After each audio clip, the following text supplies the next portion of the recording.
Judgment Day, forget your troubles, come on, get happy.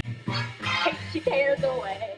So I have an invisible disease, which meaning that on the outside I look very normal, but on the inside there are some complications. When I was 12, I was diagnosed with autoimmune hepatitis. Over the course of the year, I was spiking high fevers, never really knew what was wrong.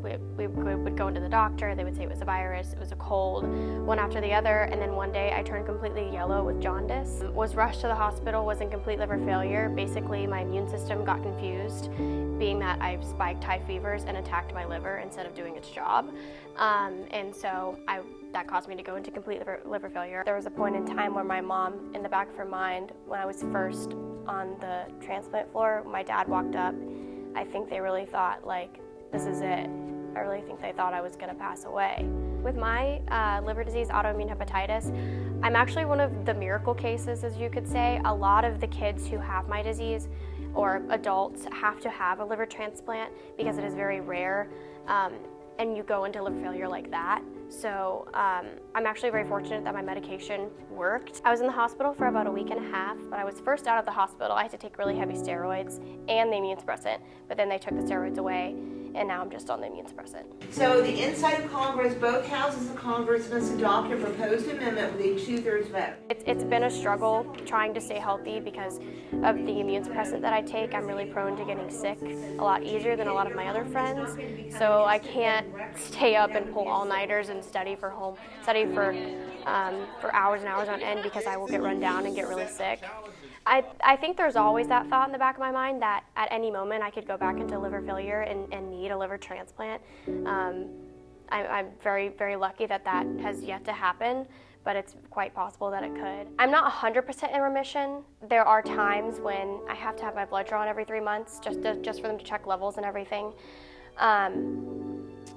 There is a chance that it can go away, but with my disease, it's kind of rare. When I was back in the hospital, I was a full-on ballerina, just started point, and basically was told by the doctors that I was never going to be able to do this again, and it's really cool that I get to do this. I actually just played Elle Woods in my high school's production of Legally Blonde, so it's just kind of really super cool to get to live my dream and kind of defy the odds. Maybe it's not too late to start all over.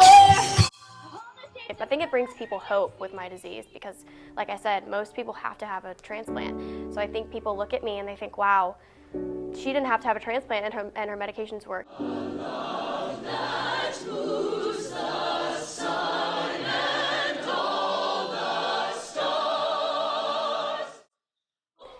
It really has changed my life forever. It's really given me the opportunity to view life a lot differently than my peers.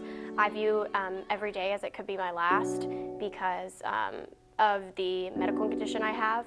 But that doesn't stop me in living a happy and healthy life and having fun. So it's definitely changed my life for the better.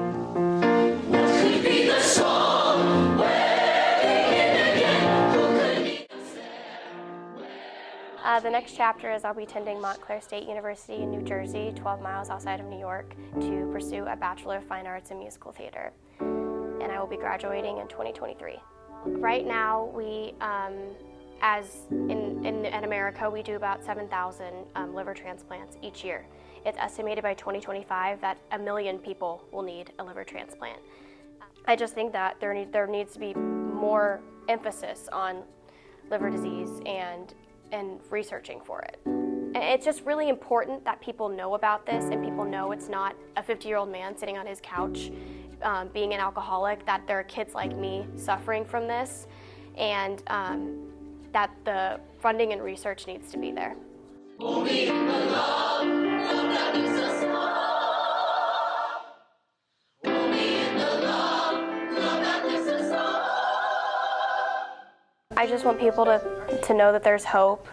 Parents who have kids who are sick in hospitals, or kids or adults who have liver disease and are not doing well, just know that there is hope.